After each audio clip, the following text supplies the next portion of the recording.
कर्ण द्वापर युग के महान योद्धा में से एक थे, लेकिन उनको मिला श्राप उनकी मौत का कारण बन गया। कर्ण को उनके जीवन काल में 2 श्राप मिले थे। उन्हें पहला श्राप उनके गुरु भगवान परशुराम ने दिया था, जबकि दूसरा श्राप एक ब्राह्मण ने दिया था। कर्ण को बचपन से ही धनुर्धर बनने की चाहता थी, लेकिन सूत पुत्र होने के कारण कोई उन्हें शिक्षा नहीं देता था।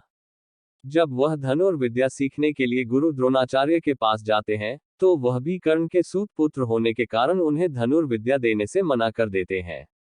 इससे कर्ण निराश होकर भगवान परशुराम के पास पहुंच जाते हैं, लेकिन भगवान परशुराम भी सिर्फ ब्राह्मणों को ही विद्या देते थे। अब कर्ण किसी भी तरह से धनुर्विद्या सीखना चाहते थे, तो वह भगवान परशुराम से झूठ बोलते हैं कि वह ब्राह्मण है। भगवान परशुराम भी कर्ण को ब्राह्मण समझकर उसे शिक्षा देने लगते हैं। जब कर्ण की शिक्षा खत्म होने वाली होती है, तब एक दिन उनके गुरु भगवान परशुराम दोपहर के समय कर्ण की जंघा पर सिर रखकर आराम कर रहे होते हैं। थोड़े समय बाद वहां एक बिच्छू आता है, जो कर्ण के जंघा पर काट लेता है। अब कर्ण सोचता है कि अगर वह हिला या बिच्छू को हटाने की कोशिश की, तो गुरु परशुराम की नींद टूट जाएगी। इसलिए वह बिच्छू को हटाने की बजाय उसे डंक मारने देता है। कर्ण काफी समय तक बिच्छू के डंक से होने वाले दर्द को सहते रहते हैं। फिर जब कुछ समय बाद गुरु परशुराम नींद से उठते हैं, तो वह देखते हैं कि कर्ण के जांघ से खून बह रहा है। ये देखकर भगवान परशुराम गुस्से में कहते हैं, इतनी सहनशीलता सिर्फ किसी क्षत्रिय में ही हो सकती है। तुमने मुझसे झूठ बोलकर ज्ञान हासिल किया है, इसलिए मैं तुम्हें श्राप देता हूं कि जब भी तुम्हें मेरी दी हुई विद्या की सबसे ज्यादा जरूरत होगी, उस समय वो काम नहीं आएगी। इससे निराश होकर कर्ण अपने गुरु से कहता है कि वह स्वयं नहीं जानता कि वह किस वंश और कुल का है। ऐसे में वह सारी बातें अपने गुरु परशुराम को बताते हैं।